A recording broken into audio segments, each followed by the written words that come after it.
sababa abbaan manaa qaama dhiqachuu dideef bultiin isaanii diigamte. Abbaan manaa uffata isaatillee xureessee uffachuu barbaadu kun fedhii fi miira haadha manaa isaa kabajuu waan dadhabeef gaa'illi isaanii diigame. Abbaan intala isaa to'achuuf kaameraa mataa intala isarratti hidhee ijoo dubbii ta'e. Namichi lammii Paakistaanii kun kaameraa nageenyaa guddaa yeroo hedduu mana jireenyaatii fi bakka daldalaa keessatti kaayamu mataa intala irratti akka hidhamu murteesse. Namichi ollaan isaa maaliif hanga ammaa hin fuudhin jee irra deddeebiin gaafannaan ajjeesee to'annoo jala oole. Manguddoon kun fiigee miliquuf yaalullee namni kun jala fiigee kararratti kuffisee deddeebi'ee mataa isaa keessa rukutuun akka galaafate himama. Namichi lammii Jaappaan guyyatti yeroo 100 ol haadha warraa isatti bilbiluu to'annoo seeraa jala oole. Galgalaa fi yeroo bilbilaa abbaa warraa ishiitiin geema taphattu bilbilli itti bilbilamu kun ni dhaabbata. Misirroon sagaggaalummaa haadha manaa isaa guyyaa aruuza isaatiin ifa godhe goota jaame. Misirroon kun suuraa haati warraa isaatii fi jaala yookaan miizee tokkoffaan yeroo sagaggaalan agarsiisu guyyaa cidha isaaniitti hiriyootaa fi firoota isaaniitti agarsiisee jira.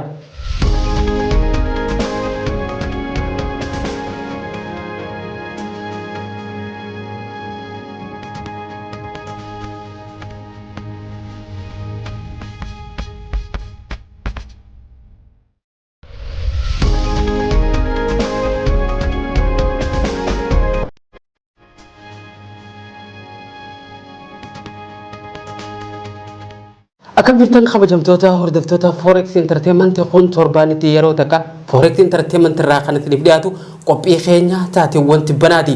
Taateewwan tibbanaa irraatiin an Birraa Jamaalii fi anis Dastaa Ahmedi akka itti aanu kanatti qabannee isinii dhiyaannee jira. Hanga dhuma sagantaa teenyatti nu faana turan afeerraa teenyatan kabajaati. Sababa abbaan manaa qaama dhiqachuu dideef bultiin isaanii diigamte. Biyya Hinditti dargaggeessi tokko bakka maatiin isaa fi maatiin qaadhimaa isaa jiranitti cidha oowwaan bultii jaare. Haa ta'u malee abbaan manaa ji'atti yeroo tokko qofaan qaama kiyya dhiqadhaa waan jeef haadha manaa isaa waliin wal dhaban. Abbaan manaa uffata isaatillee xureessee uffachuu barbaadu kun fedhii fi miira haadha manaa isaa kabajuu waan dadhabeef gaa'illi isaanii diigame. Biyya Hinditti amantiin wal qabatee qaamaa fi uffata dafanii dhiqachuu dhiisuun kan barame yoo ta'u, abbaan manaa kunis kanaan wal qabatee akka qaama isaa hin dhiqanne ODT Central gabaasee jira. Maatiin abbaa warraa gara maatii haadha warraa dhaqanii jaarsaaf jaartii kana walitti araarsuuf yaalanis garuu gaa'ila isaanii isa duratti deebi'uu akka hin dandeenye ibsamee jira. Kanumaan wal qabatee wal fuudhanii guyyaa 40 booda gaa'illi isaanii diigamuun mirkanaa'e. Kanaan dura abbaa manaatii fi haati manaa Taayiwaan jiraatan sababa dhimma qulqullina kanaan wal hiikan. Sababiin isaatis haati warraa waggaatti yeroo takka qofa qaama dhiqatti turte.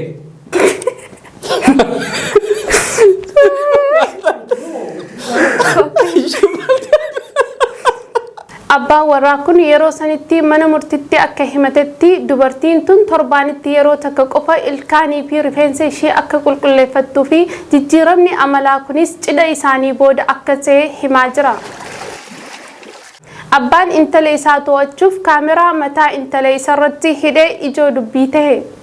Nageenya ilmaan isaanii mirkaneessuuf maatiin wantoota adda addaa yeroo hojjetan arguun waan barameedha. Oduun gara Paakistaanii dhagahamu garuu gosoota nageenyaa hanga ammatti mul'achaa turan irraa adda fakkaata. Abbaan nageenya intala isaa hordofuuf kaameraa nageenyaa mataa isheerratti hidhe kun jidduu kana dubbii ijoo tahee hafarfamaa jira. Namichi lammii Paakistaanii kun kaameraa nageenyaa guddaa yeroo hedduu mana jireenyaatii fi bakka daldalaa keessatti kaayamu mataa intala irratti akka hidhamu murteesse.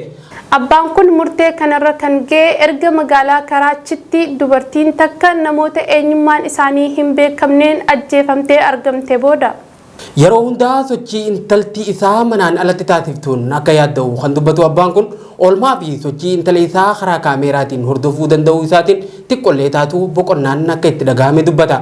Shamarreen tun gaafii fi deebii gaazexeessitoota waliin taasifteen kaameraa kana baattee deemuun maatii ishii dhiphina guyyaa guyyaarraa baraaruun nageenya isaan irratti ofitti amantamummaa akka qabaatan taasisuu isaatiin akka mufii hin qabne dubbatti. Dabalataanis magaalaa shamarreen tun jiraattu keessatti miidhaan dubartoota irratti raawwatamu olaanaa ta'uu ilaalcha keessa galchuun warri ishii murtoo namoota burjaajessu kana yoo murteessan waan nama ajaa'ibu akka hin taane dubbataa jirti. Dhimmi kun fuula marsariitii hawaasa irratti erga ijoo dubbii tahee booda namoonni hedduun sadarkaa balaa maatii kanarra gahuu hubachuu danda'anillee garuu kaameeraan kun hangam nageenya shamarree tanaatiif wabii amansiisaa akka ta'uu danda'u gaafii kaasanii jiran. Namoonni gariin ammoo gocha kana mormuudhaan kaameraan kun jireenya hawaasummaa idilee intalattii jidduu seenuun bilisummaa ishiitii sarbaa jechuun yaada kaasaa jiran. Namichi ollaan isaa maaliif hanga ammaa hin fuudhin jee irra deddeebiin gaafannaan ajjeesee to'annoo jala oole. Namni kun ollaa isaa waggaa 60 kan ajjeese yeroo ta'u sababni isaatis gaafii maaliif hin fuudhin jettuun deddeebi'ee waan muufatee fi miidhameef akka ta'e beeksise. Hoogganaan poolisii naannichaa akka jedhanitti ajjechaa kana kan raawwate namni waggaa 45 kun guyyaa yakki kun raawwatamee sa'aatii 8tti ulee qabatee mana seenee haleellaa kana raawwatee jira jedha. Manguddoon kun fiigee miliquuf yaalullee namni kun jala fiigee kararratti kuffisee deddeebi'ee mataa isaa keessa rukutuun akka galaafate himama. Namoonni naannawa san jiran fiiganii dhaqqabuuf yaalanillee osoo mana yaalaa hin gahin manguddoon kun lubbuun dabrus poolisiin naannichaa ibsee jira. Gochi kun raawwatamee sa'aa takka booda geessi manguddicha galaafate kun to'annoo seeraa jala ooluun ibsamee jira. Shakkamaan kun maaliif ajjechaa kana raawwatte jedhamee yeroo gaafatamu gaafiin irra deddeebiin maaliif hanga ammatti hin fuudhin jettu akka isa miidhe poolisitti himatee jira. Namichi lammii Jaappaan guyyatti yeroo 100 ol haadha warraa isatti bilbiluu to'annoo seeraa jala oole.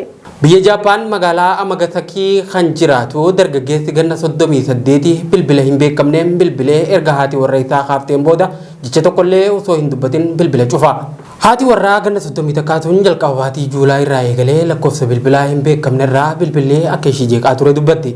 Lakkoofsi bilbilaa inni irraa bilbilaa ture maqaan isaa kan hin beekamne waan ta'eef deebitee akka hin bilbilleef ugguruu yookaan buloog godhullee akka hin dandeenye dubbatte. Garuu bilbilli kun ji'a tokko oliif itti fufuu isaa dubbatte. Galgalaa fi yeroo bilbilaa abbaa warraa ishiitiin geema taphattu bilbilli itti bilbilamu kun ni dhaabbata. Kuni ammoo shakkii waan keessatti uumeef gara poolisitti iyyatte.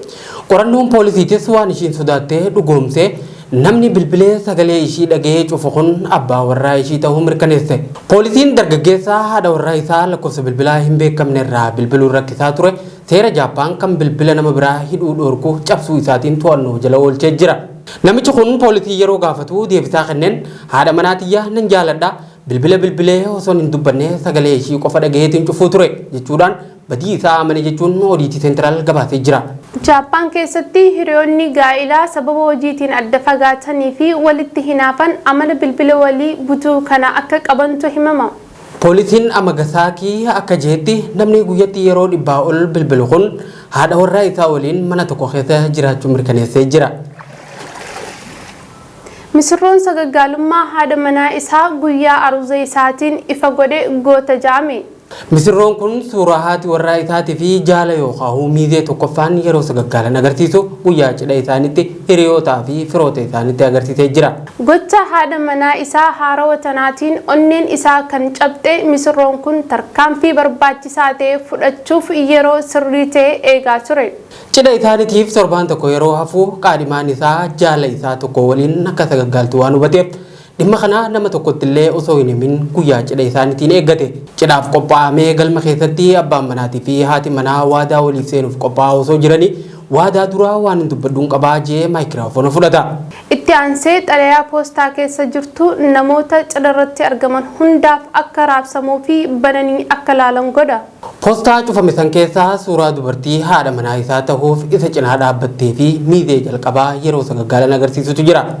Misirroon kun suuraan argitan tun qaadhimaa tiyya jaalatamtuu fi hiriyaa kiyya qaalii yeroo sagaggaalan agarsiisa. Dubartii akkasii fuudhuu dhabuu kootiin namni natti murteessu waan jiru natti hin fakkaatu. Erga jee booda bakka misirrittii rifattee dhaabbattetti dhiisee maatii isaa waliin galma cidhaatii bahee deeme.